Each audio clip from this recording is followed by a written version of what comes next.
আসসালামু আলাইকুম, সবাই কেমন আছেন? তো আজকের ভিডিওতে আমি আপনাদের সামনে আলোচনা করব নিবন্ধন আহ, নিবন্ধনের ভৌতবিজ্ঞান ভাইবা পরীক্ষায় কি ধরনের প্রশ্ন করা হতে পারে বা কি কি প্রশ্ন করা হয়, তারই কিছু আলোচনা আজকের ভিডিওতে আমি করব। তো প্রথমে আমি দুটো কথা বলি। তো প্রথম কথাটা হচ্ছে যে আপনার ভৌতবিজ্ঞান যে ভাইবাটা আছে এটা কিন্তু পদার্থ এবং রসায়ন এই দুইটা সাবজেক্টের উপর নেওয়া হয়ে থাকে। এবং এটার সাবজেক্ট কোড হচ্ছে 332 এবং ভাইবা পরীক্ষাটা হবে 26শে ফেব্রুয়ারি থেকে 6ই মার্চ পর্যন্ত। আর আপনারা অনেকেই আমাকে প্রশ্ন করেছেন কমেন্টে যে 332-এর ভাইবা কবে থেকে শুরু। ঠিক আছে, তো আবার অনেকে বলেছেন যে আমি যেন এটা নিয়ে একটু সাজেশন, মানে যে ভিডিওটা আজকে বানাইতেছি আর কি, মানে এই ভিডিওটা যেন আমি তৈরি করি। তো অনেকে রিকোয়েস্টও করেছিলেন কয়েকজন। তো এটা হচ্ছে একটা কথা। আর দুই নম্বর যে কথাটা সেটা হচ্ছে যে ভাইয়া দেখেন, আসলে ভৌতবিজ্ঞানের যে পদার্থ রসায়ন যে সাবজেক্টটা আছে এখানে আসলে স্যারেরা মানে কোথায় থেকে প্রশ্ন করবে এটা আগে থেকে বলা আসলে একটু কষ্টসাধ্য হয়ে যায় আর কি। কারণ আপনার পদার্থ এবং রসায়নের আসলে কোনো নির্দিষ্ট সিলেবাস নাই বা নির্দিষ্ট করে বলা মুশকিল যে ওখান থেকে ধরতে পারে। আপনার পুরো যত বেসিক আছে, যত বেসিক এবং যত আপনার সূত্র বা নীতিমালা বা স্বীকার্য আছে এগুলোর উপর থেকে আপনার প্রশ্নগুলো বেশিরভাগ হয়ে থাকে আর কি। আপনি যদি অন্য কোনো সাবজেক্ট হতেন সেই ক্ষেত্রে হয়তো বা কিছু ব্যাপার থাকে যে হ্যাঁ ওখান থেকে প্রশ্ন সচরাচর করবে না বা ওই অধ্যায় থেকে বা ওই টপিক নিয়ে প্রশ্ন করবে, কিন্তু এখানে আসলে এরকম ছেড়ে দেওয়ার মতন তেমন কিছু নেই। হ্যাঁ আছে, হয়তো বা দেখা যাচ্ছে 10টার মধ্যে আপনি একটা বা সর্বোচ্চ 2টা ছাড়তে পারেন, বাট 8টা বা 9টা আপনাকে পড়ে যেতে হবে। তো এটা আমি আগে বলে রাখলাম, আপনারা যারা আমার ভিডিওটা দেখতে আসছেন তো আমার এইটুকু এখানে আছে। হ্যাঁ আলহামদুলিল্লাহ এগুলো পড়ে গেলেও কমন পাবেন, আমি বিশ্বাস করি। বাট তারপর আমি রিকোয়েস্ট করব ভাই শুধু এইটুকু দেখেন না, আপনারা এর থেকে বাইরে থেকেও আরো বেশি জিনিস দেখে যায়। আর হ্যাঁ, তো এটা আমি একটু আপনাদেরকে আগে বলে রাখলাম। আর এখন কথা হচ্ছে যে ভিডিওটা শুরু করার আগে আরেকটা কথা একটু বলা উচিত।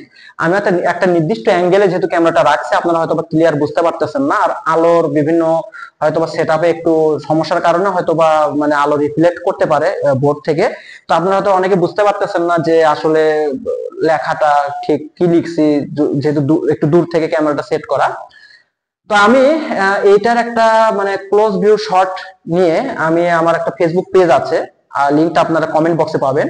সেই পেজে গেলে আপনারা ওই ছবিগুলো পাবেন, সেখান থেকে আপনারা দেখে দেখে এগুলো মানে কালেক্ট করে নিন। আর যাদের সমস্যা হচ্ছে না ভিডিওটা দেখতে তারা দয়া করে ভিডিওটা, আমি একটু সরে গেলাম, ভিডিওটা একটু পজ করে আপনারা একটা স্ক্রিনশট দিয়ে নিন।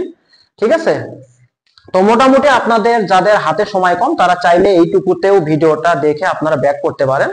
আর যারা চাচ্ছেন যে হ্যাঁ হয়তোবা আমি ভিডিওতে আরো কিছু টেকনিক বা আরো কিছু ইম্পর্টেন্ট কথা থাকতে পারে, তো তাই না, সেগুলো নিয়ে আলোচনা করব এবং সেটা আপনারা যারা শুনতে আগ্রহী তারা ভিডিওটা দেখতে থাকেন। আশা করছি কিছু তথ্য আপনাদেরকে দিতে পারবো। তো এখন প্রথম কথা যেটা শুরুতেই বলে নিয়েছিলাম যে আপনার এখান থেকে আসলে নির্দিষ্ট কোনো সিলেবাস নাই বা ওভাবে বলা মুশকিল যে কই থেকে প্রশ্ন করতে পারে। তো দুটো কথা বলে আমি শুরু করব। প্রথমটা হচ্ছে যে দেখেন আপনাদের এই পাশে আমি লিখে রাখছি, দেখতেছেন এটা কিন্তু মোটামুটি আপনাদের লিখিত যে সিলেবাসটা সেটার ইম্পর্টেন্ট টপিকস গুলো এখানে আমি লিখে রেখেছি বা অধ্যায়গুলো লিখে রেখেছি। তো মোটামুটি এই যে কয়টা আমি লিখে রাখছি এই কয়টা অধ্যায়ের যেটা আপনার সংক্ষিপ্ত প্রশ্ন বা সংক্ষেপে হয় এরকম যে প্রশ্নগুলো আছে এই অধ্যায়গুলো থেকে আপনারা প্রথমত ওগুলো একটু দেখে যাবেন। আর যারা লিখিত পরীক্ষা পাশ করে আসছেন অবশ্যই আপনারা ভালোভাবে লেখাপড়া করেছেন, অধ্যায়গুলো ভালোভাবে, আপনারা হয়তো সব অধ্যায় পড়েন না আমি জানি, সব অধ্যায় বা সব টপিক পড়া লাগে না, বাট তারপরে আপনারা যারা পড়েছেন কিছু হলেও পড়েছেন তারা এগুলো আবার একটু রিভাইজ দেওয়ার চেষ্টা করবেন। এখান থেকে দেখবেন যে আপনার কিছু সংক্ষিপ্ত প্রশ্নে যে আমি এখানে লিখে রেখেছি সংক্ষিপ্ত প্রশ্ন এবং সূত্র, স্বীকার্য এবং নীতি বা নীতিমালা যেগুলো আছে সেগুলো আপনারা ভালোভাবে মুখস্থ করবেন, তাহলে আপনার মোটামুটি অনেকখানি আপনি মানে এগিয়ে থাকবেন। আর আরেকটা কথা, যে যারা এখন পর্যন্ত ভিডিওটা দেখতেছেন তাদের জন্য এটা ইম্পর্টেন্ট। আচ্ছা, হ্যাঁ সেটা হচ্ছে যে আমরা যারা ন্যাশনাল ইউনিভার্সিটি থেকে অনার্স করেছি, বিশেষ করে আমাদের মানে ফাইনাল পরীক্ষাগুলোতে আমাদের প্রশ্নটা 3টা বিভাগে বিভক্ত হয়, একটা ক বিভাগ, একটা খ বিভাগ, একটা গ বিভাগ। তো আমি এখানে সেটাই লিখেছি, দেখেন ক বিভাগ, খ বিভাগ, গ বিভাগ। তো আপনার অনার্সে বিশেষ করে থার্ড ইয়ার এবং ফাইনাল ইয়ার এবং মাস্টার্স করা থাকলে মাস্টার্স, এই 3টা মানে ফার্স্ট ইয়ার সেকেন্ড ইয়ারে খুব একটা লাগবে না, কারণ ওগুলো খুব ইজি, ওগুলো হয়তো বেসিক কিছু জিনিস, ওগুলো আপনি এমনি প্রশ্নগুলো পারবেন। তো ওই জন্য বললাম থার্ড এন্ড ফোর্থ ইয়ার থেকে আপনার ক বিভাগে যে প্রশ্নগুলো ইম্পর্টেন্ট ছিল বা আপনার বিগত সালে বা আপনি যে সালে পরীক্ষা দিয়েছেন সেই সাল এবং তার বিগত সাল এমনকি তার পরবর্তী সালগুলোতেও, কারণ আপনারা তো পরীক্ষা দিয়ে আসছেন, তারপরে 3-4টা বছর হয়তো বা পরীক্ষা হয়েছে, 3-4টা সেশনে হয়তো পরীক্ষা হয়েছে, সেই জন্য বললাম ওগুলো একটু সংগ্রহ করে ক বিভাগের যে আপনার যেটা আপনার সংক্ষিপ্ত প্রশ্ন থাকে, আপনি 12টার মধ্যে 10টা উত্তর করতে হয়, এটা আমরা সবাই জানি। ওই প্রশ্নগুলো একটু ভালো করে একটু সময় নিয়ে দেখবেন। তো এটা যদি আপনি করতে পারেন, আলহামদুলিল্লাহ আপনার 70-80% আপনি প্রশ্ন মানে সাবজেক্টিভ প্রশ্নগুলো কমন পাবেন, সাবজেক্ট থেকে যে প্রশ্নগুলো করা হয়। ঠিক আছে, তো এটা একটা মোটামুটি একটা শর্ট মানে আপনাদেরকে আমি নিয়ম বলে দিলাম। আর এখন আসেন, এত কিছু যদি ভালো না লাগে তাহলে আপনারা যে কাজটা করতে পারেন সেটা হচ্ছে যে এই যে এখানে আমি লিখে রাখছি, এটা একটু ফলো করতে পারেন। প্রথমে রসায়ন থেকে দেখেন এখানে আমি যেটা লিখেছি বিভিন্ন বিক্রিয়া বলতে এখন বিক্রিয়া তো অনেকগুলোই আছে, ঠিক আছে, আমার নিজেরই অতগুলো মনে নাই, ঠিক আছে, আমার নিজেরই অতগুলো মনে নাই, যে লিখতে গেলে অনেক বড় হয়ে যাবে, তাই বিভিন্ন বিক্রিয়া আসলে এখানে একটু কারেকশন করে দেয়, বিভিন্ন আপনার গুরুত্বপূর্ণ বিক্রিয়া, ঠিক আছে। এখানে দেখেন গুরুত্বপূর্ণ কথাটা লিখতে গেলে জায়গাটা একটু বেশি লাগতো, তো আমি জাস্ট শর্টে লিখেছি, ওই জন্যই বললাম যে ভিডিওটা একটু বড় হবে। যারা আপনারা দেখবেন হয়তো আপনার 10টা মিনিট সময় অতিরিক্ত নষ্ট হবে, কিন্তু আমি মোটামুটি বলতে পারি যে আমার পুরো ভিডিও দেখলে আপনি মোটামুটি একটা আইডিয়া নিয়ে আপনি মানে পরের টেবিলে বসতে পারবেন ইনশাআল্লাহ। তো যেটা বলতেছিলাম, বিভিন্ন গুরুত্বপূর্ণ বিক্রিয়া এবং বিভিন্ন গুরুত্বপূর্ণ বন্ধন, বিশেষ করে আপনার সমযোজী বন্ধনের যে আপনার বৈশিষ্ট্যগুলো রয়েছে এগুলো একটু ভালো করে দেখবেন। আর আপনার অম্ল ক্ষার এবং এখান থেকে অ্যাসিডের কিছু ধর্ম রয়েছে, সেগুলো আপনারা একটু দেখবেন। রাসায়নিক সাম্যাবস্থা, এটা একটা ইম্পর্টেন্ট আছে, এখানে মনে হয় দাগ দিইনি। আচ্ছা, এটা একটা ইম্পর্টেন্ট, অম্ল ক্ষার অ্যাসিড, এটাও ইম্পর্টেন্ট মোটামুটি। তো আপনারা বিশেষ করে রাসায়নিক সাম্যাবস্থা এটা দেখবেন। তড়িৎ বিশ্লেষণ কৌশল, এখান থেকে মোটামুটি ভালো প্রশ্ন করে, এখান থেকে প্রশ্ন। তারপর অর্ধকোষ বিক্রিয়া, তড়িৎ বিশ্লেষণ কৌশল থেকে যেটা হয় কি অনেক সময় আপনাকে একটু বিভ্রান্তিকর প্রশ্ন করে থাকতে পারে, তো এটা একটু ভালো করে মানে এই টেকনিক গুলো ভালো করে, মানে যে বিষয়গুলো আলোচনা করা আছে এই অধ্যায় বা এই টপিকের আন্ডারে একটু ভালো করে দেখে যাবেন। অর্ধকোষ বিক্রিয়া, গ্যালভানিক কোষ, হ্যাঁ, হাইড্রোজেন ফুয়েল থেকে তেমন একটা প্রশ্ন হয় না, বাট তারপরে করতে পারে, আমি সেজন্য মানে উঠাই রাখছি। বাফার দ্রবণ, এই বাফার দ্রবণ এটা মোটামুটি ইম্পর্টেন্ট একটা টপিক, এখান থেকে মোটামুটি আপনার প্রশ্ন করা হয় প্রত্যেক ভাইভাতেই করা হয়। পিএইচ সংক্রান্ত সকল কিছু পড়ে যাবেন, নির্দেশক সংক্রান্ত পড়ে যাবেন। জারণ বিজারণ সংখ্যা, হ্যাঁ, সব থেকে ইম্পর্টেন্ট যে বিষয়টা জারণ বিজারণ সংখ্যা, এটা থেকে মানে প্রশ্ন হবে, এটা একটা ইম্পর্টেন্ট। জারণ বিজারণ সংখ্যা, বিজারণ, যোজনী, হ্যাঁ যোজনী, এবং এখানে কোথায় যেন আমি লিখেছিলাম আপনার মানে যোজনীর কার, এই যে নিচে লেখা আছে কার যোজনী কত, ঠিক আছে, মানে যোজনী এবং কার যোজনী কত, এবং জারণ এবং যোজনীর যে এদের মধ্যে যে সম্পর্ক বা বিষয়গুলো এগুলো একটু ভালো করে দেখবেন। সঙ্গে ইলেকট্রোড পটেনশিয়াল এবং যেটা ওই যে ইএমএফ, ঠিক আছে, এটা একটু দেখে যাবেন। লবণ সেতু থেকে প্রশ্ন করে মাঝে মধ্যে, জারণ সংখ্যা এটা তো বলে দিয়েছে, আর 2বার মনে লেখা পড়েছে। এরপরে হচ্ছে হ্যাঁ 2বার লেখা পড়েছে, যাই হোক। তারপর আপনার অ্যাস্টার একটা ইম্পর্টেন্ট, এখান থেকে প্রশ্ন করা হয়, হুন্ডের নীতি। তারপর আপনার সংকট তাপমাত্রা, সম্পৃক্ত হাইড্রোকার্বন, পিভিসি, হ্যাঁ সম্পৃক্ত হাইড্রোকার্বন এটা একটা ইম্পর্টেন্ট জিনিস, এটা একটু ভালো করে দেখবেন। পিভিসি, ইথিলিন থেকে প্রশ্ন করেন। আর আরেকটা ইম্পর্টেন্ট জিনিস, এটা তো আমি নিচে লিখেছি, তো এখানেও তখন প্রথম অবস্থায় আমি লিখে ফেলেছিলাম, সেটা হচ্ছে যে আপনার রসায়নে নোবেল প্রাপ্ত, মানে রসায়নের উপরে কারা কারা নোবেল পেয়েছে এই লিস্টটা একটু ভালো করে মানে মুখস্থ করে যাবেন, এখান থেকে ভালো রকম প্রশ্ন করে কিন্তু, ঠিক আছে। ফিজিক্সের ক্ষেত্রে একই অবস্থা। তো এরপর হচ্ছে সমগোত্রীয় শ্রেণীর কার্যকরমূলক, এটাও একটু দেখবেন, এগুলো একটু ভালো করে দেখবেন। উডস ভিত্তিক বিক্রিয়া যেটা, এটা কিন্তু বেশ ইম্পর্টেন্ট, এটা থেকে প্রশ্ন একটা কমন মানে হবেই মোটামুটি। তারপরে আপনার হচ্ছে গ্রিগনার্ড বিকারক বিক্রিয়া, এটা থেকে প্রশ্ন হয় ইম্পর্টেন্ট। এর সাথে অবস্থানান্তর মৌল, এটা থেকে প্রশ্ন হয়, ঠিক আছে, মোটামুটি এটা ইম্পর্টেন্ট। এরপর হচ্ছে আপনার যদি স্পিন কোয়ান্টাম সংখ্যাটা ভালো করে পড়বেন, এটা আমাদের ম্যাথমেটিক্সেও আমরা সম্ভবত মাস্টার্সে এটার একটা টপিক ছিল আমাদের। তো স্পিন কোয়ান্টাম সংখ্যার যেটা যে প্লাস হাফ মাইনাস হাফ, এই যে বিষয়গুলো কেন প্লাস মাইনাস হাফ বা এগুলোর কারণ কি, এই জিনিসগুলো একটু দয়া করে ভালো করে এই ব্যাখ্যাগুলো পড়ে যাবেন এবং ভালোভাবে বুঝে শুনেই পড়বেন, ঠিক আছে, এগুলো থেকে ভালো রকম প্রশ্ন করা হয় কিন্তু। এরপরে নিউক্লিয়ার ফিশন বিক্রিয়া, এটা দেখবেন। বেনজিন, এই যে বেনজিনটা কিন্তু ইম্পর্টেন্ট, বেনজিন থেকে আলহামদুলিল্লাহ প্রশ্ন হয়। হ্যাঁ, জৈব যৌগ যেটা, এটা থেকে প্রশ্ন মোটামুটি হয়েই থাকে, এবং এটা সব জায়গাতে মানে রসায়ন বললেই এই জিনিসটা চলে আসে। তো সম্পূর্ণ আমি ব্র্যাকেটের মধ্যে লিখেছি সম্পূর্ণ। তো কি কি আছে আশা করি আপনারা সবাই জানেন, তো এটা নিয়ে আর আমি বেশি কথা বাড়ালাম না, এটা ইম্পর্টেন্ট, আপনারা পড়বেন। বিভিন্ন রাসায়নিক পরীক্ষা, আপনি অনার্সে পড়তে বা আপনি ইন্টারমিডিয়েটও বা এসএসসি এইচএসসি যে বইগুলো, সেখানেও বিভিন্ন রাসায়নিক পরীক্ষার ব্যাপারে আমাদের দেয়া আছে। এবং আপনিও আপনার অনার্স লেভেলে বা মাস্টার্স লেভেলে বিভিন্ন পরীক্ষা, রাসায়নিক পরীক্ষা অথবা করেছেন। এই যে পরে আবার লিখেছে কিন্তু অনার্সে কি কি প্র্যাকটিক্যাল করেছিলেন, অনার্সে কি কি প্র্যাকটিক্যাল করেছিলেন, এবং এই যে বিভিন্ন রাসায়নিক পরীক্ষা, দুটো কিন্তু কাছাকাছি জিনিস। মানে আপনি কি কি শিখেছেন, মানে কি কি পরীক্ষা ইম্পর্টেন্ট, কি কি পরীক্ষা থাকে বা টেস্ট, বা আপনার ওই জিনিসগুলো আপনারা একটু ভালো করে দেখে মানে আয়ত্ত করে যাবেন, ওখান থেকে প্রশ্ন করতে পারে। এটা গেল হচ্ছে রসায়ন। এরপরে হচ্ছে আপনার পদার্থ। পদার্থ থেকে যে বিষয়টা, সেটা তো প্রথমে লিখেছি আমি বর্গমূল গড় বর্গ বেগ, যেটা আর কি আরএমএস। এটা থেকে প্রশ্ন তেমন একটা করার উদাহরণ নাই, বাট করতে পারে। জুল থমসন, এটা একটু দেখবেন। সঙ্গে কৌণিক ভরবেগ, কৌণিক ভরবেগ থেকে মোটামুটি প্রশ্ন করার উদাহরণ আছে। জড়তা থেকে প্রশ্ন আসে, ভ্রামক, টার্ক ইত্যাদি থেকে প্রশ্ন হয়, এগুলো দেখবেন, হ্যাঁ ইম্পর্টেন্ট। এই যে কাজ, শক্তি, বল, ক্ষমতা, মানে কাজ, ক্ষমতা, শক্তি, বল, এগুলো নিয়ে আর কি খুব মাঝে মধ্যে কনফিউজ করার মতন কিছু প্রশ্ন হতে পারে।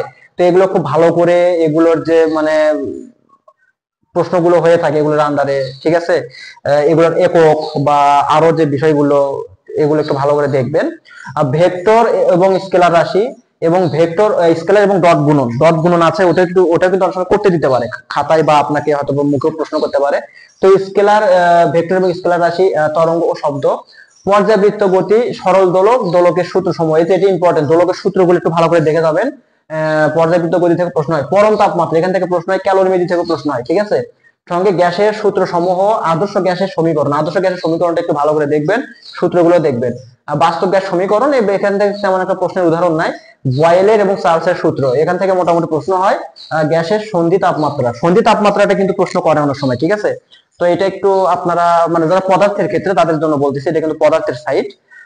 এই যে লাল কালারের যেটা দেখতেছেন, আর এখানে আপনার দেখেন সন্ধি তাপমাত্রা, ভ্যান ডার ওয়ালস সমীকরণ। তারপরে যে আপনার PV equal to 1/3 mnc square, গ্রাহামের ব্যাপন সূত্র। ব্যাপন শুধুমাত্র ব্যাপনের উপর ভিত্তি করে যতগুলো কথা আছে বা যতগুলো প্রশ্ন করা সম্ভব, সেগুলো সব দেখে যাবেন, ব্যাপনটা ইম্পর্টেন্ট। এরপরে হচ্ছে আপনার পিভি ইকুয়াল টু আর টি, তারপর হচ্ছে সেমিকন্ডাক্টর। হ্যাঁ, সেমিকন্ডাক্টর থেকে প্রশ্ন হয়।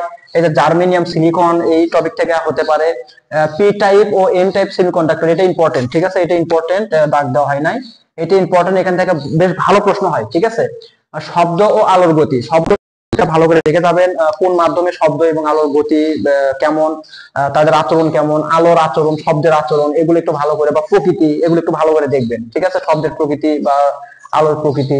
ইলেকট্রোম্যাগনেটিক ওয়েভ, এটা একটা ইম্পর্টেন্ট জিনিস, এটাও আপনারা দেখতে পারেন, তবে এটার থেকেও প্রশ্ন মাঝে মধ্যে করে, মাঝে মধ্যে করে না, এরকমটা আমি শুনেছি। যান্ত্রিক তরঙ্গ, মেকানিক্যাল ওয়েভ, তারপরে হচ্ছে আলোক তড়িৎ ক্রিয়া। এই আলোক তড়িৎ ক্রিয়া, এটা একটা ইংলিশ, ইংলিশ বলে যে ফটো কি যেন একটা বলে, আমার এই মতো মনে হইতেছে না, ওইটা কিন্তু ইংলিশে প্রশ্ন করতে পারে, আমি এখানে বাংলা দিয়ে লিখেছি, যাই হোক আমার খেয়াল নাই, ইংলিশ নামটা আমার মনে নাই। একটা লেন্স এবং দর্পণ, লেন্স দর্পণ থেকে প্রশ্ন হইতে পারে, আপনি উত্তল দর্পণ, অবতল দর্পণের যে আপনার বৈশিষ্ট্যগুলো, হ্যাঁ ওগুলো আসতে পারে। ইম্পর্টেন্ট হচ্ছে আর্কিমিডিসের সূত্র, আর্কিমিডিসের নীতি, এগুলো ইম্পর্টেন্ট। সাথে আইনস্টাইন মানে যে কি বুঝাইছে সেটা আশা করি আপনি ফিজিক্সের স্টুডেন্ট সবাই বুঝতে পারছেন। আইনস্টাইন, এটা ইম্পর্টেন্ট, ঠিক আছে, দাগ দেওয়া হয় নাই, এটা ভালো করে দেখবেন। এটা এগুলো তো কমন, মানে এগুলো আপনার মানে না পড়ে আপনাকে উত্তর দেওয়া লাগবে, মানে এগুলো আশা করি আপনার একাডেমিকলি এগুলো কিছু কিছু ব্যাপার আছে আপনারা সবাই পারেন। পৃষ্ঠটান, টান, সান্দ্রতা, হ্যাঁ ভিসকোসিটি, তাই না, সান্দ্রতা, তারপর হচ্ছে আপনার গুণাঙ্ক, সান্দ্রতার গুণাঙ্ক, ঠিক আছে। তো এগুলো আপনার ভালো করে পড়েন, এগুলো আপনার অনেক সময় ম্যাথমেটিক্সও থাকে, অনার্স মাস্টার্স আমাদেরও ছিল ম্যাথে। তো যাই হোক, এই জিনিসগুলো কিন্তু ভালো করে, মানে একটু স্যাররা প্রশ্ন করলে কিন্তু একটু বুঝাই দিতে হবে, ঠিক আছে। তারপর আপনি ট্রান্সফরমার, এটা একটা important. Step up, step down, এটা একটা ইম্পর্টেন্ট, এখান থেকে মোটামুটি প্রশ্ন হয়, ভালো প্রশ্ন করে এখান থেকে। তারপর জি এর মান, এটা হয়তো সব থেকে ইম্পর্টেন্ট, যে এখন যেখানে আসলাম, জি এর মান, হ্যাঁ, এবং এটা জি এর মানটা আপনার ভূপৃষ্ঠে কেমন, পৃথিবীর কেন্দ্রে কেমন, তারপর পৃথিবীর কেন্দ্র থেকে উপরের দিকে, সরি মানে ভূপৃষ্ঠ থেকে উপরের দিকে বা অসীমে কেমন, আবার চাঁদে কি রকম, এগুলো কিন্তু জি এর মান, এটা কিন্তু মোটামুটি ইম্পর্টেন্ট। এবং এখান থেকে প্রশ্নের উত্তর করতে না পারাটা, এটা আসলে আমি মনে করি যে একটা খুব বড় ব্যর্থতা। তো এগুলো তো মানে কমন কিছু ব্যাপার, এগুলো আশা করতেছি আপনারা সবাই পারেন। অভিকর্ষ ত্বরণ, অভিকর্ষ, মহাকর্ষ, নিউটনের সূত্র, ভর কেন্দ্র, ভরবেগ, ফিউশন বিক্রিয়া, তারপর আপনার স্কেলার, কিছুক্ষণ আগে বলেছিলাম স্কেলার ডট গুণন, স্কেলার ও ডট গুণন, এটা কিন্তু আপনাকে অনেক সময় খাতাতেও করতে দিতে পারে। এরপর স্থিতিস্থাপক এবং জড়তা, এখান থেকে প্রশ্ন হয়। আরেকটা ইম্পর্টেন্ট জিনিস, হ্যাঁ এটা আমার আগে লেখা উচিত ছিল, সেটা হচ্ছে চাঁদে ভর ও ওজন, মানে চাঁদে ভর ও ওজন নিয়ে আপনার কিছু প্রশ্ন হতে পারে। আর এখানে একটা কথাটা আমি শেষেই বলতাম, বাট প্রসঙ্গ যখন চলে আসছে তাই এখনই বলতেছি। আপনাকে হয়তো দেখা যাচ্ছে যে চাঁদের আপনার এই যে অভিকর্ষ বা জি এর মান নিয়ে হয়তো চাঁদের প্রশ্ন চলে আসতে পারে। সেক্ষেত্রে এই প্রশ্ন চলে আসলে আপনাকে একটা সাধারণ জ্ঞান প্রশ্ন করে বসতে পারে স্যারেরা, সেটা হচ্ছে যে এইরকম যে চাঁদে মানে চন্দ্র অভিযান যেটা চালানো হয়েছিল চাঁদে, সেখানে চাঁদের পৃষ্ঠে প্রথমে কে পা রেখেছিল, ঠিক আছে, এবং এই অভিযানটা কোন কোম্পানি করেছিল বা কোন দেশ থেকে, বা এটা নিয়ে আপনার মতামত কি, এটা আপনি বিশ্বাস করেন কিনা, এটা সত্যি না মিথ্যা, হ্যাঁ এগুলো নিয়ে অনেক যে মানে কথাবার্তা প্রচলিত আছে, সেগুলো আপনাকে প্রশ্ন করে আপনার উপস্থিত বুদ্ধি এবং আপনার সাধারণ জ্ঞানটা টেস্ট করতে পারে। ঠিক আছে, তো এই বিষয়টা এটাও কিন্তু একটু মাথায় রাখবেন। আর পাশাপাশি হচ্ছে আলো, সমবর্তন, অপবর্তন, ব্যতিচার, আলোর প্রকৃতি, আলো থেকে এগুলোই আসে বিশেষ করে আপনার হ্যাঁ এই যে সমবর্তন আর অপবর্তন থেকে প্রশ্নটা বেশি করা হয়। সংকট কোণ, পূর্ণ অভ্যন্তরীণ প্রতিফলন এবং ভরবেগের, এই যে দেখেন ভরবেগের সংরক্ষণ সূত্র, এটা ইম্পর্টেন্ট, এখান থেকে প্রশ্ন করা হয়। এই যে ই সমান এমসি স্কয়ার, এটা লিখেই দিলাম শেষ পর্যন্ত, দেখেন লিখে ফেলেছি।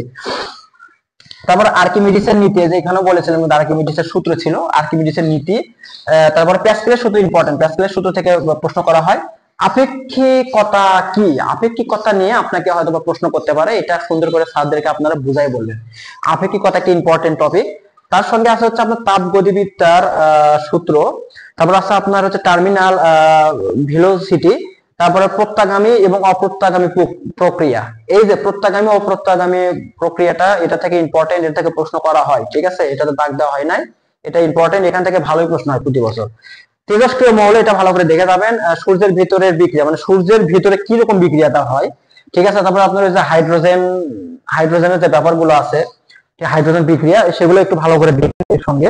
তারপরে হচ্ছে আপনার এক্স রে, তারপরে এক্স রে যে বিষয়গুলো, এক্স রে বা গামা রশ্মি, ঠিক আছে, এগুলো একটু ভালো করে দেখবেন। তারপর আপনার অনার্সের সাবজেক্ট নাম, আপনার অনার্স যে করেছেন সেটার সাবজেক্ট গুলো কি কি ছিল, এটা রসায়নের ক্ষেত্রে একই অবস্থায় যে লিখেছি, অনার্সের সাবজেক্ট গুলোর নাম বা আপনার যে মানে কোর্স ছিল অনার্সের, সেগুলো নামগুলো ভালো করে দেখে যাবেন, কোন ইয়ারে কোন সাবজেক্ট বা কোন কোর্সটা ছিল এটা দেখে যাবেন। অনার্সে কি কি প্র্যাকটিক্যাল করেছিলেন, মানে এটা পদার্থ রসায়ন দুইটার জন্য কিন্তু আমি লিখে দিয়েছি। ঠিক আছে, প্র্যাকটিক্যাল কি কি করেছিলেন সেগুলো থেকে আপনাকে প্রশ্ন করা হতে পারে। এরপরে আসেন আরেকটা কথা বলে শেষ করে দিই, সেটা হচ্ছে যে আপনার নিজ সাবজেক্ট থেকে কিন্তু 90% প্রশ্ন করা হতে পারে। আসলে 90 থেকে আপনার 95% প্রশ্ন হতে পারে, অনেক সময় 100% হতে পারে, বাট মোটামুটি শিওর থাকেন যে 90%-এর মতো প্রশ্ন আপনি কমন পাবেন আপনার নিজ সাবজেক্ট থেকে। আর কিছু সাধারণ জ্ঞান ধরা হইতে পারে, সাধারণ জ্ঞানটা কিভাবে ধরা হইতে পারে সেটার একটা বলে দিলাম, এই যে চাঁদের ভর ও ওজন নিয়ে যেমন আমি কিছুক্ষণ আগে উদাহরণটা দিলাম, সেইভাবে আসতে পারে। আর আরেকটা ভাবে সাধারণ জ্ঞান আসতে পারে, সেটাই আমি 3 নম্বরে লিখেছি, সেটা হচ্ছে দিন, মানে যে দিন আপনি পরীক্ষা দিতে গিয়েছেন ওই দিন তারিখ, নিজ নামের বিখ্যাত ব্যক্তি, জেলার বিখ্যাত ব্যক্তি বা উপজেলা বা আপনার অঞ্চলের বিখ্যাত ব্যক্তি, এবং আপনার এলাকা বা জেলার বিখ্যাত খাবার বা বিখ্যাত পণ্য। ঠিক আছে, ওইটা দেখবেন। আরবি তারিখ, মানে মুসলিম হলে অবশ্যই আরবি তারিখটা দেখবেন। এবং পত্রিকার হেডলাইন, মানে কয়েকটা যে মানে আমি কোনো পত্রিকার নাম নিতে চাচ্ছি না, আপনারা সবাই জানেন কোন কোন পত্রিকা বিখ্যাত, হ্যাঁ, বা নামি দামি পত্রিকা, সেখান থেকে 2-3টা পেপার নিয়ে আপনারা অবশ্যই হেডলাইনটা দেখে যাবেন। ঠিক আছে, আর আরেকটা কথা, যেহেতু অনার্সে যেহেতু পদার্থ এবং রসায়ন, এই পদার্থ এবং রসায়নে কিন্তু বেশ ভালো সংখ্যক নোবেল পুরস্কার দেওয়া হয়। সেই নোবেল বিজয়ীদের নামগুলো আপনারা শুরু থেকে শেষ পর্যন্ত যতগুলো আছে এগুলো একটু দেখে যাবেন, এখান থেকে প্রশ্ন করা হতে পারে। ঠিক আছে, এটা মাথায় রাখবেন। তো মোটামুটি এইটুকু আপনাদের জন্য সাজেশন। তো যাই হোক, আমি অনেক বড় একটা ভিডিও তৈরি করলাম, আসলে একটু ভালো করে বুঝাইতে গেলে ভাইয়া অল্প কথায় হয় না। তো আপনারা, আমি জানি অনেকে বিরক্ত হয়ে হয়তো ভিডিওটা এত দূর পর্যন্ত আসেন নাই। তো যারা আসছেন আলহামদুলিল্লাহ, যারা আসছেন তাদের জন্য অবশ্যই আমি দোয়া করি আপনারা ভালোভাবে পরীক্ষাটা দেন, ভালোভাবে আপনারা মানে চাকরিটা পান আর কি।